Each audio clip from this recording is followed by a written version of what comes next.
نحمد و نصلی علی رسول الکریم اما بعد فاعوذ باللہ من الشیطان الرجیم بسم اللہ الرحمن الرحیم وَإِذْ يَمْكُرُ بِكَ الَّذِينَ كَفَرُوا لِيُثْبِتُوكَ أَوْ يَقْتُلُوكَ أَوْ يُخْرِجُوكَ وَيَمْكُرُونَ وَيَمْكُرُ اللَّهُ وَاللَّهُ خَيْرُ الْمَاكِرِينَ صدق اللہ العظیم وقال رسول اللہ صلی اللہ علیہ وسلم ما أطيبك من بلد وأحبك إلي ولولا أن قومي أخرجوني ما سكنت غيرك او كما قال علیہ الصلوۃ والسلام۔ محترم سامعین و ناظرین کرام، آج کی اس نشست میں جس موضوع پر گفتگو ہونے والی ہے وہ ہجرت مدینہ ہے۔ ماہ سفر کا آخر اور ماہ ربیع الاول کے شروع میں یہ واقعہ پیش آیا، اور یہ واقعہ اسلام کے عظیم الشان واقعات میں سے ایک ہے، یہاں تک کہ حضرت عمر رضی اللہ تعالیٰ عنہ کے دور میں جب اس بات کی ضرورت پیش آئی کہ کوئی تاریخ مقرر کی جائے جس کے مطابق خطوط وغیرہ جو ہیں ان پہ وہ تاریخ لکھی جائے، تو مشورہ کیا کہ اس تاریخ کی ابتدا کب سے ہو۔ تو حضرت عمر رضی اللہ تعالیٰ نے یہ فیصلہ فرمایا کہ ہجرت سے ہی اس کو شروع کیا جائے، اس تاریخ کو، جس سے تاریخ اسلامی کی بنیاد جو ہے پڑی ہے۔ دیگر رائے بھی سامنے آئی جیسے رمضان المبارک سے شروع کرنا وغیرہ، لیکن حضرت عمر رضی اللہ تعالیٰ نے فرمایا کہ نہیں، اس تاریخ کا ابتدا جو ہے ہجرت نبوی سے ہی کرنا چاہیے، کیونکہ یہ ایک ایسا واقعہ تھا کہ جس نے اسلام کو غلبہ دیا اور اس نے اسلام اور باطل کے درمیان جو ہے فرق کر دیا۔ اس واقعے میں جب انصار نے جو ہے رسول اللہ صلی اللہ علیہ وسلم کے ہاتھ پہ بیعت کی اور آپ کو مدینہ منورہ تشریف لانے کی دعوت دی، اور اللہ رب العزت کی طرف سے بھی مسلمانوں کو ہجرت کی اجازت جب مل گئی، تو آپ صلی اللہ علیہ وسلم نے مسلمانوں کو اجازت دے دی کہ وہ ہجرت کر سکتے ہیں مدینہ منورہ۔ تو سب سے پہلے حضرت ابو سلمہ رضی اللہ تعالیٰ عنہ اور ان کی اہلیہ ام سلمہ رضی اللہ تعالیٰ عنہ اور ان کے ایک چھوٹے صاحبزادے، یہ 3 افراد مکہ مکرمہ سے مدینہ کے لیے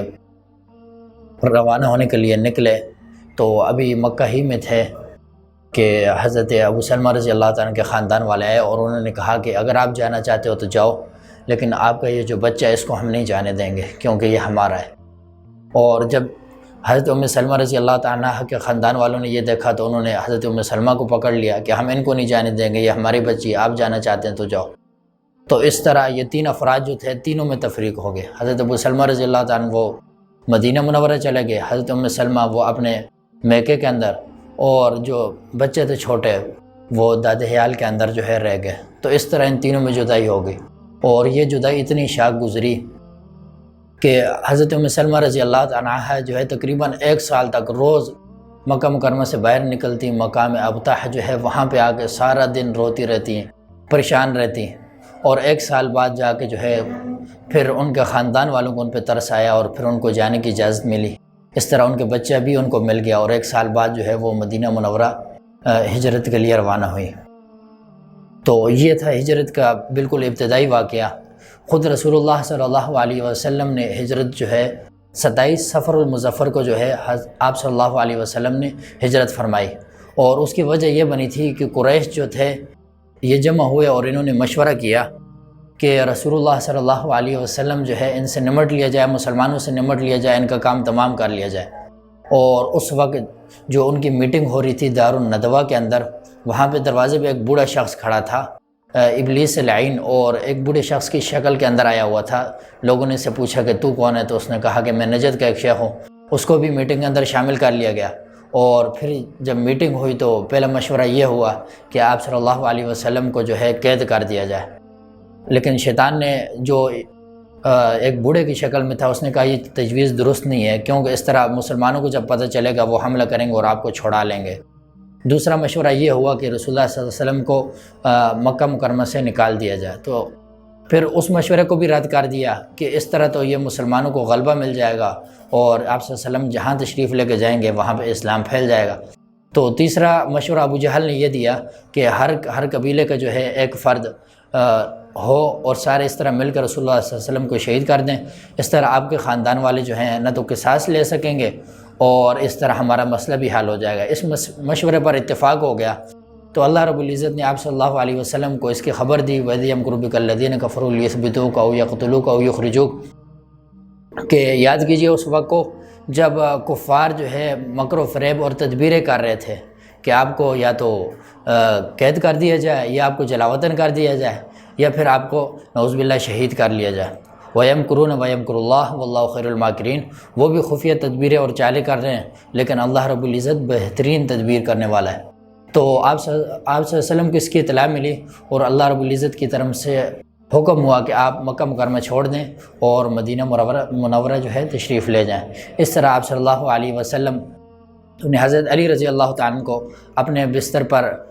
لٹایا اور ان سے فرمایا کہ یہ جو کفار کی امانتیں ہیں یہ ان کو صبح آپ دے دیجئے گا۔ اور آپ صلی اللہ علیہ وسلم جب باہر نکلے تو آپ کے مکان کا محاصرہ کر چکے تھے کفار،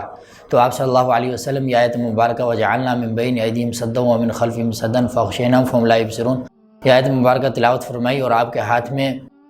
مٹی تھی جو کفار کی طرف پھینکی، تو اس طرح جو ہے نا اللہ رب العزت نے ان کی آنکھوں پہ پردہ ڈال دیا اور وہ آپ صلی اللہ علیہ وسلم کو نہیں دیکھ سکے، اور اس طرح رسول اللہ صلی اللہ علیہ وسلم وہاں سے نکلے اور 3 دن جو ہے غار ثور کے اندر آپ نے قیام فرمایا، اور اس کے بعد پھر مدینہ منورہ کی طرف ہجرت فرمائی۔ راستے میں جو ہے حضرت ام معبد کے مکان پہ جو ہے آپ ٹھہرے، وہاں پہ معجزہ پیش آیا جس میں ان کی بکری جو ہے ان کے تھنوں میں بالکل دودھ نہیں تھا، تو آپ صلی اللہ علیہ وسلم نے جب اس کو دھونا شروع کیا تو اس سے جو ہے نا پہلے اتنا دودھ نکلا کہ 8-10 آدمیوں نے سیراب ہو کے اس دودھ کو پیا۔ اس کے بعد آپ صلی اللہ علیہ وسلم نے دوبارہ اس کو دھونا شروع کیا اور اس طرح پھر ایک بڑا برتن بھر گیا۔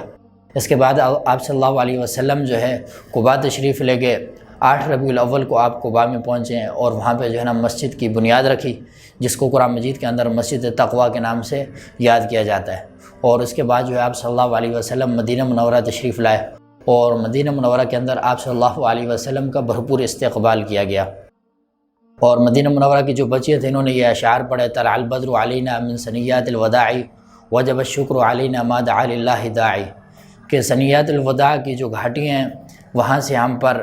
14ویں کا چاند طلوع ہوا، وجب الشکر علینا، ہم پر اب شکر لازم ہو چکا ہے جب تک بھی کوئی اللہ رب العزت کو پکارنے والا موجود ہے۔ تو اس طرح آپ صلی اللہ علیہ وسلم مدینہ منورہ تشریف لے گئے۔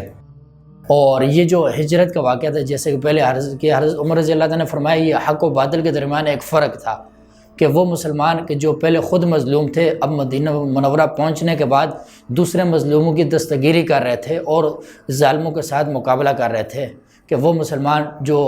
چند سال پہلے جو ہے خود کفار کے اذیتوں کے اندر جو تکلیفوں کے اندر تھے، اور پھر صرف ہجرت کے 2 سال بعد جو ہے غزوہ بدر کے اندر انہوں نے کفار کو ناگو چنے چبوائے اور کفار کو جو ہے عبرتناک شکست دی۔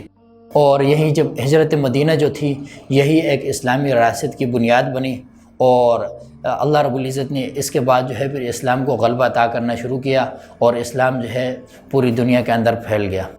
تو اللہ رب العزت سے دعا ہے کہ ہمیں رسول اللہ صلی اللہ علیہ وسلم کی